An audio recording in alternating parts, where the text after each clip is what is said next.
Mình xuaថ្ងៃនេះខ្ញុំមកបដូរមេសោទ្វារទៀតហើយអ្នកនរគ្នាហ្នឹងហើយ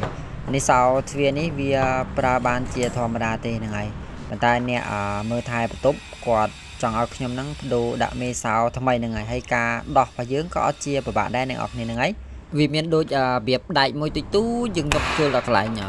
សោក្នុងហ្នឹងហើយចាំយើងដោះមូលធំហ្នឹងចេញហ្នឹងហើយបន្ទាប់ពីដោះមូលហ្នឹងចេញហ្នឹងអាធំចេញហើយចាំយើងមកដោះក្រោបវាហើយមានប្រឡងនៅខាងក្នុងហ្នឹងមាន2ទៀតហ្នឹងហើយ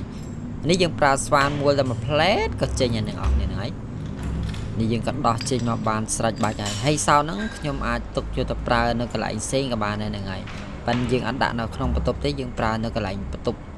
ទ្វារណាដែលយើងអត់សូវជាចាំបាច់ជាមួយអត់មានអីវ៉ៃវ៉ាន់អីច្រើនចឹងហ្នឹងហើយយើងក៏ដាក់បានហ្នឹងហើយនេះខ្ញុំយកសោថ្មីមកដាក់ចូលចំនួនសោចាស់របស់ខ្ញុំហ្នឹងហើយការដាក់ក៏អត់ជាពិបាកដែរអ្នកនរគ្នា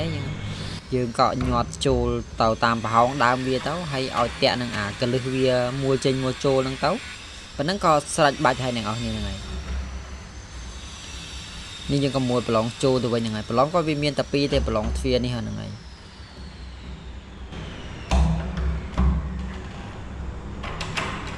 នេះយើងមួលណែនហើយចាំយើងមកធ្វើតេស្តវាមួយចេញមួយចូលហ្នឹងហើយបើសិនជាមួយចេញមួយចូលវាកលឹះវាចេញចូលធម្មតាក៏ហើយហ្នឹងហើយប្រើបានហើយនេះស្រួលមួយយ៉ាងត្រង់ថាទ្វារនេះអាកម្រบบិទនៅខាងក្នុងណាកម្រบบិទក្បាលសោរបស់វាហ្នឹងក្បាលប្រឡងហ្នឹងវាប្រើជាប្រភេទមួលហ្នឹងហើយពេលដោះពេលអីហ្នឹងស្រួលហ្នឹងហើយវាអត់សូវដូចជាអាសម្រាប់កឹបហ្នឹងក៏យើងប្រើឲ្យគាស់ថាសម្រាប់មួយទេយើងគ្រាន់តែមួលថយក្រោយមកក៏ដោះចេញបានជាស្រួលដែរនេះហើយយើងចាក់សោមើលសិនតើវាប្រើកាត់អត់ហ្នឹងហើយចុងក្រោយហើយចាក់ខាងក្នុងហើយយើងមកខាងក្រៅបើក